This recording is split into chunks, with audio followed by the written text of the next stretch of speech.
दोस्तों लखनऊ के अलीगंज में लगी आग ने बहुत से सवाल खड़े कर दिए। ये इंसिडेंट इतना बड़ा था कि अलीगढ़ के लिए गए सीएम योगी ने सारा प्रोग्राम और शेड्यूल खत्म करके वो वापस लखनऊ आने का उन्होंने डिसीजन लिया। अब इस पूरे मामले में 2 दिन जो जांच हुई है, कैसे और कहां तक वो पहुंची है और कौन से नए सवाल खड़े हुए हैं, आइए बात करते हैं। बचा लो भैया, जल्दी आ जाओ, बचा लो। अब बात नहीं हो पा रही, सब नहीं बात हुई।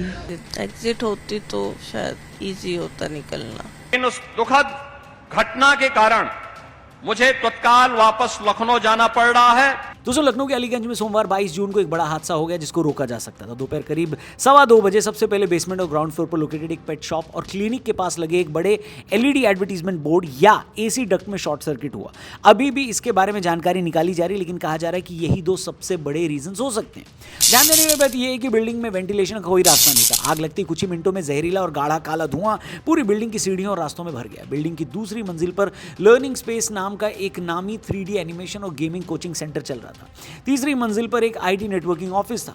जब आग लगी उस वक्त कोचिंग सेंटर और गेमिंग जोन में 16 से 25 साल के कई स्टूडेंट्स और ट्रेनर्स मौजूद थे। इस बड़ी बिल्डिंग के अंदर आने और बाहर जाने के लिए सिर्फ एक ही संकरा रास्ता और सीढ़ी थी। आग और धुएं ने सबसे पहले इसी रास्ते को ब्लॉक किया। बिल्डिंग में कोई भी इमरजेंसी एग्जिट नहीं था। जान बचाने के लिए भागते बच्चों को जब बाहर निकलने का रास्ता नहीं मिला तो घबराकर कई स्टूडेंट्स पीछे की तरफ भागे और खुद को बचाने के लिए वॉशरूम में लॉक कर लिया। उन्हें लगा कि पानी होने से वो बच जाएंगे, लेकिन वहां वेंटिलेशन न होने के कारण जहरीला धुआं भरा, जिससे दम घुटने से सबसे ज्यादा लोगों की मौतें वहीं हुई। 22 साल का बच्चा जिसका गया है, क्या हुआ होगा। हमारे बच्चे बहुत ही दुखद है। दिल्ली बेसमेंट में पानी भरा था, 15-20 लड़के की डेथ हुई, तो वहाँ से भी तो इन्होंने सीखा। जब धुआं फेफड़ों में भरने लगा तो बच्चों में चीख पुकार मच गई। खिड़कियों से लोग नीचे खड़े लोगों से मदद की गुहार करने लगे। कुछ स्टूडेंट्स ने खिड़कियों के कांच तोड़े और बाहर लटक रहे बिजली और वाईफाई के मोटे तारों को पकड़कर नीचे उतरने की कोशिश की। दम घुटने से मर रहे कुछ बच्चों ने हिम्मत करके दूसरी और तीसरी मंजिल से सीधे नीचे छलांग लगाई। नीचे खड़े लोकल लोगों ने कुछ को लपकने की कोशिश की, लेकिन ऊंचाई से गिरने के कारण कुछ बच्चों की रीढ़ की हड्डी और पैर टूट गए। लोकल्स का कहना है कि इन्फॉर्मेशन देने के करीब 40 मिनट बाद फायर ब्रिगेड की गाड़ियां पहुंची हैं। तब तक आग पूरी तरह फैल चुकी थी। धुआं इतना घना था कि फायर फाइटर्स सीधे मेन रास्ते के अंदर नहीं जा पा रहे थे। इसके बाद बगल की बिल्डिंग के सारे कॉम्प्लेक्स की पीछे की दीवारों को कंक्रीट कटर और हथौड़ों से तोड़ा गया। एनडीआरएफ, एसडीआरएफ, पुलिस और फायर ब्रिगेड की 14 गाड़ियों ने करीब 5 घंटे की भारी मशक्कत के बाद शाम को आग पर काबू पाया। हाइड्रोलिक प्लेटफॉर्म क्रेन की मदद से खिड़कियों से स्ट्रेचर्स अंदर भेजे गए और बेहोश हो चुके बच्चों को बाहर निकाला गया। 22 लोगों को तुरंत रेस्क्यू करके केजीएमयू के ट्रॉमा सेंटर भेजा गया, लेकिन बदकिस्मती से 15 यंगस्टर्स को डॉक्टर्स ने डेड डिक्लेयर कर दिया। मरने वालों में 12 लड़के और 3 लड़कियां शामिल हैं। डॉक्टरों के मुताबिक इनमें से ज्यादातर बच्चों के शरीर आग से उतने नहीं जले थे, बल्कि उनकी मौत सफोकेशन और कार्बन मोनोऑक्साइड गैस की वजह से हुई थी। इस हादसे में कुल 9 लोग गंभीर रूप से अभी भी घायल हैं, जिनमें से कुछ आईसीयू में जिंदगी की जंग लड़ रहे हैं। इस इंसिडेंट ने पूरे लखनऊ को झकझोर कर रख दिया, पर बिना किसी फायर एनओसी और बिना सेफ्टी एग्जिट के इतने बड़े कमर्शियल और कोचिंग सेंटर का चलना सीधे तौर पर उन मासूमों की जिंदगी के साथ खिलवाड़ था, जिसका खामियाजा 15 परिवारों को भुगतना पड़ा। दोस्तों शिकायत और शुरुआती जांच के आधार पर एफआईआर में इस बात का साफ जिक्र है कि आरोपियों को अच्छी तरह पता था कि उनकी इस लापरवाही से जान जा सकती है बहुत लोगों की, फिर भी उन्होंने इसे नजरअंदाज किया। इसमें इमरजेंसी एग्जिट का न होना सबसे बड़ी बात है। 4 मंजिला कमर्शियल कॉम्प्लेक्स में आने जाने के लिए सिर्फ एक बेहद संकरा रास्ता और सीढ़ी थी। कोई भी इमरजेंसी गेट या अल्टरनेटिव एस्केप रूट नहीं बनाया गया था। फायर सेफ्टी और वेंटिलेशन जीरो था। पूरी बिल्डिंग में न तो स्मोक डिटेक्शन अलार्म सिस्टम था और न ही आग बुझाने के सफिशिएंट रिसोर्सेज, जहां वेंटिलेशन न होने के कारण धुआं पूरी बिल्डिंग में लॉक हो गया। इनिशियल इन्वेस्टिगेशन में यह भी सामने आया बात कि भाई बिल्डिंग में लगे हैवी एसी और बड़े एलईडी एड बोर्ड्स के लिए वायरिंग और इलेक्ट्रिकल इंस्टॉलेशंस बेहद अनसेफ और लापरवाही भरे तरीके से लगाए गए थे। यह बिल्डिंग ऑफिशियली रेसिडेंशियल इस्तेमाल के लिए पास थी, लेकिन मालिकों ने नियमों को ताक पर रखकर इसे कमर्शियल तौर पर लीज किया और बिना फायर एनओसी के कोचिंग और गेमिंग जोन चलने दिए। दोस्तों आमतौर पर कहा जाता है कि ऐसे मामलों में अधिकारियों को बचाया जाता है, लेकिन इस बार सरकार ने सबसे पहले एक्शन उन्हीं पर लिया। 4 बड़े अधिकारी तुरंत सस्पेंड कर दिए गए। घटना के चंद घंटों के अंदर ही सरकार ने शुरुआती जांच में दोषी पाए गए अलग अलग डिपार्टमेंट के 4 अधिकारियों को सस्पेंड कर दिया। इसमें इंदिरा नगर फायर स्टेशन के फायर स्टेशन सेफ्टी ऑफिसर हैं, जिन पर आरोप है कि बिना सुरक्षा जांच और फायर एनओसी की कमर्शियल एक्टिविटीज चलने कैसे दी। इसके बाद एलडीए, जहां इलाके के असिस्टेंट इंजीनियर और जूनियर इंजीनियर को भी सस्पेंड कर दिया गया। आरोप है कि रेसिडेंशियल प्लॉट पर बनी इस अवैध कमर्शियल बिल्डिंग पर सालों से कोई एक्शन क्यों नहीं लिया गया। इसके बाद बिजली विभाग, एमवीवीएनएल, जहां इलाके के एग्जीक्यूटिव इंजीनियर भी लपेटे में, कमर्शियल लोड और अनसेफ वायरिंग को नजरअंदाज किया गया। क्यों?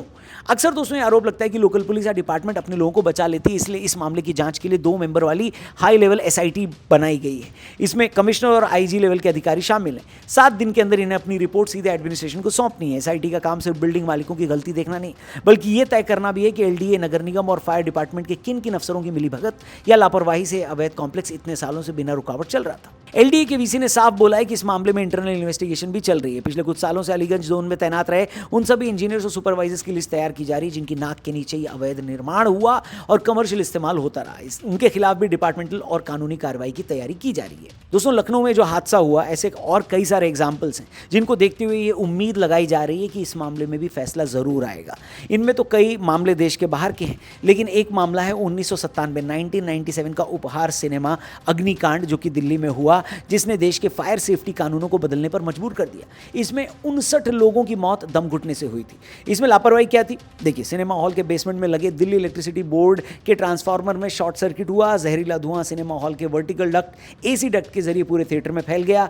जांच में सामने आया कि थिएटर मालिकों ने ज्यादा पैसे कमाने के चक्कर में इमरजेंसी एग्जिट के ठीक सामने एक्स्ट्रा सीट्स लगवा दी थी, जिससे निकलने का रास्ता पूरी तरह ब्लॉक हो गया। साथ ही जैसे आग लगी, सिनेमा हॉल के स्टाफ ने अंदर मौजूद लोगों को बिना बताए खुद भागकर थिएटर के दरवाजे बाहर से लॉक कर दिए। ये इल्जाम लगा। अब इसमें सजा क्या हुई? देखिए, पीड़ितों के परिवारों की लंबी कानूनी लड़ाई के बाद देश के नामी बिजनेसमैन अंसल ब्रदर्स को 2-2 साल की सजा हुई। हालांकि बाद में उम्र का हवाला देकर कोर्ट ने कुछ कम किया, लेकिन उन्हें जेल जाना पड़ा। सबूतों के साथ छेड़छाड़ करने के मामले में भी 7 साल की सजा सुनाई गई। कोर्ट ने अंसल ब्रदर्स और दिल्ली इलेक्ट्रिसिटी बोर्ड पर करोड़ों रुपए का ऐतिहासिक जुर्माना लगाया, जिससे पीड़ितों के परिवारों को मुआवजे के रूप में जिस पैसे को दिया गया। अब ऐसा ही एग्जाम्पल अमेरिका में भी हुआ। 2003 का the station night club fire, जिसे दुनिया के इतिहास में लाइव म्यूजिक इवेंट के दौरान हुआ सबसे भयानक और चर्चित हादसा माना जाता है। रोडे आइलैंड के एक क्लब में रॉक बैंड के परफॉर्मेंस के दौरान ये आग लगी थी। इसमें हुआ क्या था? क्लब के मालिकों ने अंदर की दीवारों पर साउंड प्रूफिंग के लिए बेहद घटिया और फ्लेमेबल फोम लगा रखा था, जो रूल्स के खिलाफ था। बैंड ने बिना परमिशन के अंदर आतिशबाजी का इस्तेमाल किया और आग लगते ही सिर्फ कुछ ही सेकंड्स में पूरा क्लब जहरीले काले धुएं से भर गया। बिल्डिंग में कोई इमरजेंसी एग्जिट साइन ठीक से काम नहीं कर रहा था। सिर्फ 90 सेकंड के अंदर पूरी बिल्डिंग स्वाहा हो गई और 100 से ज्यादा लोगों की मौत हो गई। अब इसमें क्या सजा हुई?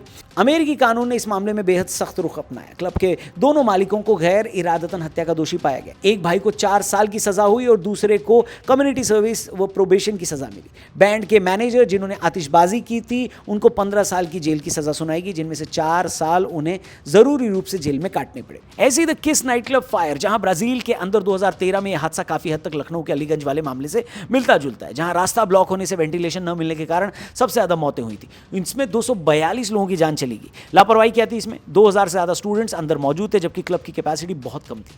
वहां भी छत पर सस्ता और जहरीला पॉलीयूरेथेन फोम लगा था। ये आग लगते ही जहरीली कार्बन मोनोऑक्साइड और हाइड्रोजन साइनाइड गैसें बनी। इससे सबसे बड़ी लापरवाही ये थी कि इस पूरे बड़े क्लब से बाहर निकलने का सिर्फ एक ही दरवाजा। सुरक्षा गार्ड्स को लगा कि लोग बिना पैसे दिए भाग रहे हैं, इसलिए उन्होंने शुरुआती कीमती मिनटों में वो इकलौता दरवाजा भी बंद कर दिया। साल 2021 में लंबे चले ट्रायल के बाद कोर्ट ने क्लब के दोनों मालिकों और बैंड के दोनों सदस्यों को सीधे हत्या और हत्या के प्रयास का दोषी माना।